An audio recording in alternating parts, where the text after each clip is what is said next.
ನಿತ್ಯ ನೂರಾರು ಜನ ವ್ಯಾಪಾರಸ್ಥರು ಮತ್ತು ಖರೀದಿದಾರರಿಂದ ತುಂಬಿ ತುಳುಕಿರ್ತಕ್ಕಂಥ ವಿಜಯಪುರ ನಗರದ ಹಣ್ಣು ಮತ್ತು ತರಕಾರಿ ಮಾರುಕಟ್ಟೆ ಇದೀಗ ಬಿಕೋ ಅಂತ ಇದೆ. ಏನು ಇಂದು ವಿಜಯಪುರಕ್ಕೆ ಬಂದ್ ಕರೆ ನೀಡಿರುವ ಹಿನ್ನೆಲೆಯಲ್ಲಿ ಎಲ್ಲ ರೀತಿಯ ವ್ಯಾಪಾರ ವಹಿವಾಟುಗಳನ್ನು ಬಂದ್ ಮಾಡಲಾಗಿದೆ. ಸದ್ಯ ನಾವು ಏನು APMC ಆವರಣದಲ್ಲಿರ್ತಕ್ಕಂಥ ಹಣ್ಣು ಮತ್ತು ತರಕಾರಿ ಮಾರುಕಟ್ಟೆಯ ಒಂದು ಪ್ರಾಂಗಣದಲ್ಲಿದ್ದೀವಿ. ಇಲ್ಲಿ ನೋಡ್ಬೋದು, ಇದೇ ಸ್ಥಳದಲ್ಲಿ ಅಂದರೆ ಈ ಭಾಗದಿಂದ ಆ ಕಡೆ ಎಲ್ಲ ಕಡೆ ಹಣ್ಣು ಮತ್ತು ತರಕಾರಿಗಳನ್ನು ಮಾರಾಟ ಮಾಡಲಾಗ್ತಾ ಇತ್ತು.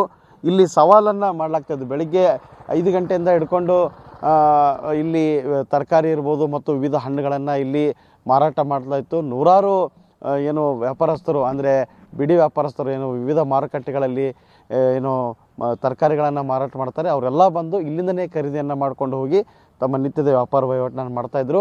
ಆದರೆ ಇವತ್ತು ವಿಜಯಪುರ ಬಂದ್ಗೆ ಕರೆ ಕಟ್ಟೋ ಹಿನ್ನೆಲೆಯಲ್ಲಿ ಇಡೀ ವ್ಯಾಪಾರ ಇಲ್ಲಿ ಸ್ಥಗಿತವಾಗಿದೆ ಅಂತ ಹೇಳ್ಬೋದು. ಹಣ್ಣು ಇರ್ಬೋದು, ತರಕಾರಿ ಇರ್ಬೋದು, ಯಾವುದೇ ರೀತಿಯ ಸವಾಲನ್ನು ಇಲ್ಲಿ ಮಾರಾಟವನ್ನು ಮತ್ತು ಖರೀದಿ ಪ್ರಕ್ರಿಯೆಯನ್ನು ಸ್ಥಗಿತಗೊಳಿಸಲಾಗಿದೆ. ಇದಷ್ಟೇ ಅಲ್ಲ, APMC ಆವರಣದಲ್ಲಿರ್ತಕ್ಕಂಥ ಇತರ ಕೃಷಿ ಉತ್ಪನ್ನಗಳು ಇರ್ಬೋದು, ಅಂದರೆ ಮೆಕ್ಕೆಜೋಳ ಇರ್ಬೋದು, ಹತ್ತಿ ಮತ್ತು ಈಗ ಸದ್ಯ ತೊಗರಿಯ ಕಟಾವು ನಡೀತಾ ಇದೆ, ಅದರ ಮಾರಾಟ ಕೂಡ ಭರ್ಜರಿಯಾಗಿ ನಡೀತಾ ಇತ್ತು. ಅದೂ ಸಹ ಸ್ಥಗಿತಗೊಂಡು ಇಡೀ APMCಯ ವ್ಯಾಪಾರಸ್ಥರು, ಖರೀದಿದಾರರು ಮತ್ತು ಇತರೆ ಏನು ಸಣ್ಣ ಪುಟ್ಟ ವ್ಯಾಪಾರಸ್ಥರು ಸಹ ಇಲ್ಲಿ ಬಂದ್ಗೆ ಕರೆ ಕೊಟ್ಟಿದ್ದಾರೆ. ಇವತ್ತು ಬಂದ್ ಹಿನ್ನೆಲೆಯಲ್ಲಿ ನಾವು ಬಂದ್ಗೆ ಬೆಂಬಲಿಸ್ತೀವಿ. ಆ ಕಾರಣದಿಂದ ಎಲ್ಲ ರೀತಿಯ ವ್ಯಾಪಾರ ವಹಿವಾಟುಗಳನ್ನು ನಾವು ಬಂದ್ ಮಾಡಿದ್ದೀವಿ ಅನ್ನೋ ಮಾಹಿತಿಯನ್ನು ಇಲ್ಲಿ ನಮಗೆ ನೀಡಿದ್ದಾರೆ. ಕ್ಯಾಮ್ರಾಮನ್ ಶ್ರೀಶಾಲ್ ಜೊತೆ ಅಶೋಕ್ ಅಡಳ್ಳಿ, TV9 ವಿಜಯಪುರ.